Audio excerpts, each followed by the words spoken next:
नमस्कार। ईएनटी समाधान में आप सभी को फिर से हार्दिक स्वागत है। आज हम बात करेंगे कोविड वैक्सीन कन्फ्यूज़न। अभी भी लोग तरह तरह का मैसेज कर रहे हैं हमें कि इस तरह से वीडियो देखा, इस तरह से व्हाट्सएप में देखा, क्या हम लेना है नहीं लेना है।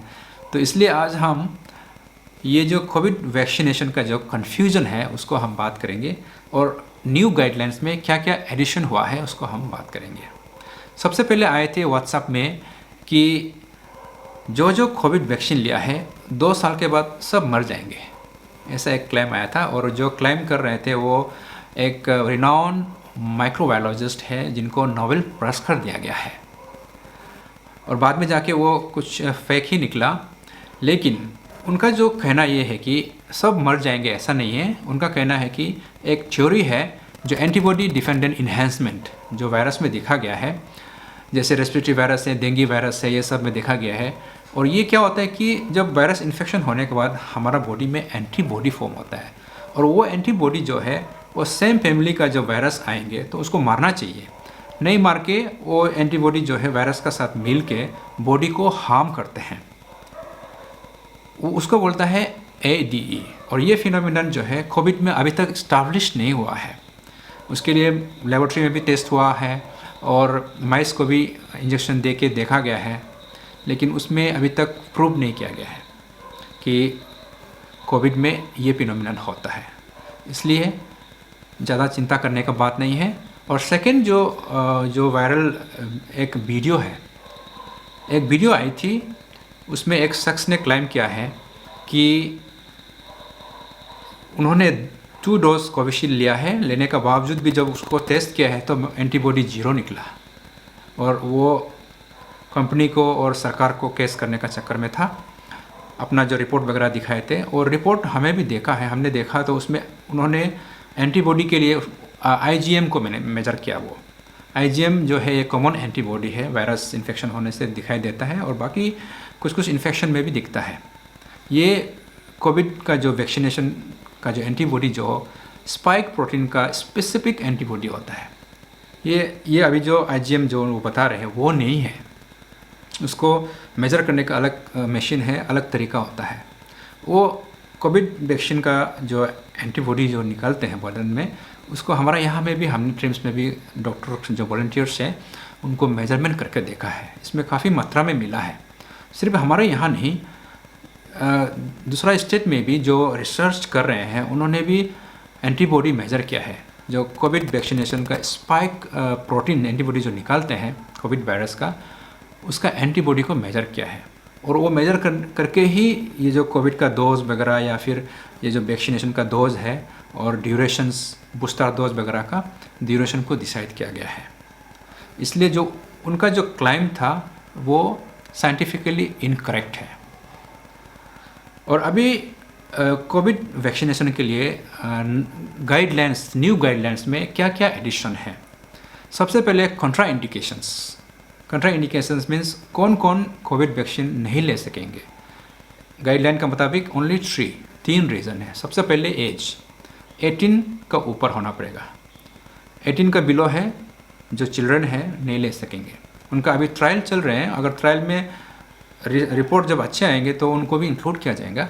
फिर प्रेगनेंसी, जिसका पेट में बच्चे हैं वो भी नहीं ले सकेंगे, उसका भी अभी ट्रायल हो रही है। अगर उसमें कुछ होते हैं तो उनको भी फ्यूचर में इंक्लूड करेंगे। अभी के लिए फ़िलहाल नहीं ले सकेंगे। और थर्ड है कि जो फर्स्ट वैक्सीनेशन में उसमें जो रिएक्शन हुआ है, सीवियर रिएक्शन, उनको सेकेंड डोज नहीं लेना है। उसके बाद नया एडिशन में और क्या क्या है। पॉजिटिव केसेस, पहले पॉजिटिव होने के बाद ले सकता था, अभी नहीं ले सकेंगे। अगर आपको कोविड पॉजिटिव हुआ है तो 3 मंथ्स आपको वेट करना होगा। 3 मंथ्स के बाद ही आप ले सकेंगे।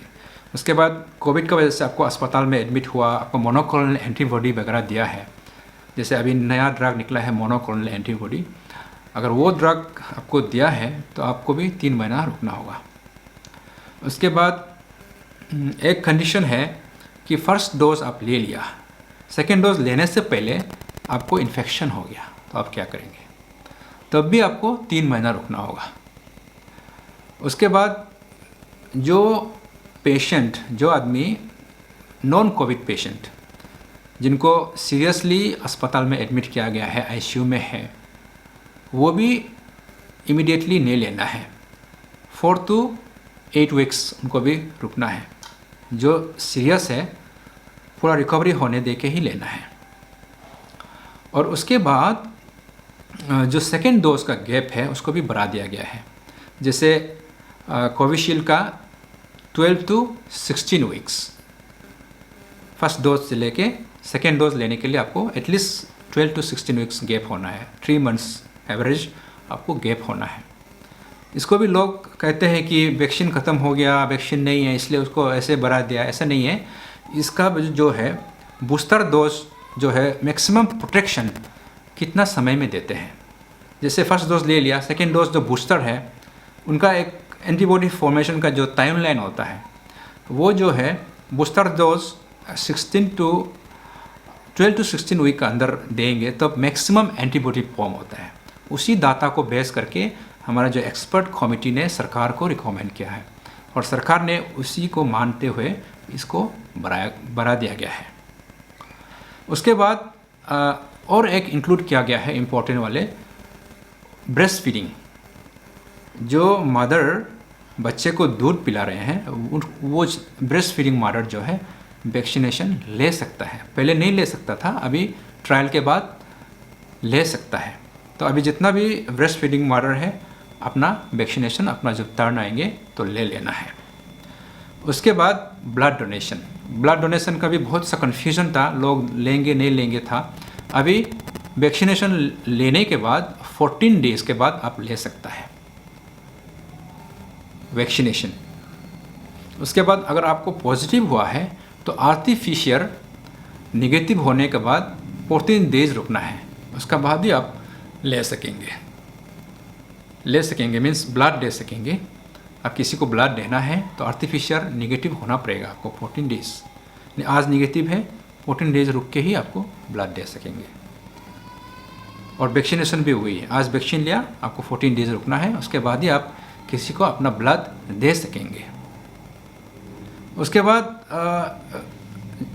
हमारा जो फीमेल जो मेंस्ट्रुएशंस, ये भी काफ़ी क्वेश्चंस आए हैं कि मेंस्ट्रुएशन हो रही है अभी क्या वैक्सीन लूँ या ना लूँ। इसमें गाइडलाइन का हिसाब से आप वैक्सीनेशन ले सकता है। जब मंथली पीरियड्स है आप मंथली पीरियड्स का समय में भी वैक्सीनेशन ले सकते हैं। उसके बाद जो वैक्सीन लेने से पहले क्या खाएंगे और लेने के बाद क्या खाना है, क्या प्रिकॉशंस लेना है, ये भी काफ़ी क्वेश्चंस है। वैक्सीन लेने से पहले आपको कुछ नहीं करना है, आप एम्प्टी स्टमक में नहीं जाना है। अगर कल आपको लेना है ब्रेकफास्ट अच्छी तरह से खा के जाना है, एम्प्टी स्टमक में नहीं जाना है। और हो सके तो आप अपना पानी बोतल लेके जाइए। उधर तो आपको डॉक्टर वगैरह मिलेंगे, आपको हाफ एन आवर वेट करना है वैक्सीन लेने के बाद। फिर भी अगर आप जब घर दूर है, रास्ता में आपको कुछ चक्कर वगैरह या कुछ प्रॉब्लम्स होंगे तो एटलीस्ट आप अपना पानी वगैरह ले सकते हैं। यानी कि हाइड्रेशन, डिहाइड्रेशन नहीं रहना है, इसलिए हाइड्रेशन। और लेने के बाद घर आके आपको रेस्ट करना है।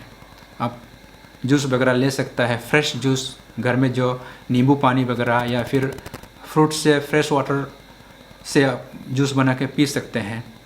एडुकेट रेस्ट लेना है। आपको बॉडी पेन वगैरह हो सकता है, मेलेज बोलता है, बॉडी अच्छा नहीं लगेगा, आपको कुछ हो सकता है, आपको रेस्ट देना है। और फीवर हो सकता है, फीवर होने से आपको पैरासीटामोल लेना है। और ज़्यादा दिक्कत हो रही है तो डॉक्टर को फ़ोन करके बताना है। लेकिन एक चीज़ आपको नहीं लेना है, वो है अल्कोहल। अल्कोहल आपको नहीं लेना है, बाकी सब ले सकता है, अल्कोहल नहीं लेना है। ये सब प्रिकॉशंस आपको सिर्फ लेना है, बाकी कुछ नहीं है। और वैक्सीन लेने के बाद लोग मर जाते हैं या फिर लोग इन्फेक्शन हो जाता है, मैं क्यों लूँ? ये भी ऐसा बहुत लोग मुझे क्वेश्चंस भेजा है। वैक्सीन लेने के बाद आपको प्रोटेक्शन मास्क वगैरह लगाना ही है, क्योंकि वैक्सीन लेने के बाद भी आपको इन्फेक्शन होंगे, लेकिन सीरियस डिजीज़ मैनिफेस्टेशन नहीं होगा। आपको सीरियस आपको आईसीयू में जाना पड़ेगा, चेस्ट में इन्फेक्शन ज़्यादा हो गया या आप मर जाएंगे, ऐसा नहीं है। वैक्सीन लेने के बाद मरने का चांस जो बहुत कम है।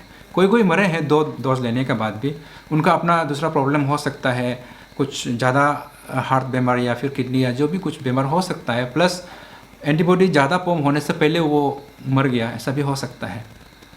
इसलिए मैक्सिमम केसेस में हमारा डॉक्टर लोग का भी एक रिपोर्ट आ गया है, जो डाटास जो है बताते हैं, जो वैक्सीन लिया है हमारा हेल्थ वर्कर्स सबका चेस्ट एक्सरे करके देखा है, उसमें देखा गया तो जो वैक्सीन लिया है उनका चेस्ट एक्सरे में चेंजेस ज़्यादा नहीं है, लेकिन जो वैक्सीन नहीं लिया है उनका चेस्ट एक्सरे में चेस्ट में ज़्यादा डिजीज़ है। ये ऑलरेडी प्रूवन हो गया है। इसलिए वैक्सीन ही आपको बचाएंगे, वैक्सीन ज़रूर ले लेना है। और वैक्सीन लेने के लिए जब जाएंगे तो आप उधर भी ओवर क्राउडिंग नहीं करना है, अपना जो मास्क है बराबर लेना है। हमने लास्ट टाइम रिसेंटली हम टेस्ट किया है, जो लाइन में खड़े थे सभी को टेस्ट किया तो उसमें 7 पॉजिटिव निकला है। अराउंड 500 लोग थे, उसमें टेस्ट किया है तो 7 तो पॉजिटिव हुआ है। तो इस तरह से आप उधर भी आपको इन्फेक्शन हो सकता है। इसलिए आप जब वैक्सीन लेने जाएंगे तो अपना मास्क वगैरह ठीक से लगाना है, सैनिटाइज़र वगैरह यूज़ करना है, और घर में जब वापस आएंगे हाथ पाँव अच्छी तरह से धो लेना है। तो ये थे आज का, और वैक्सीन ज़रूर ले लेना है। Thank you.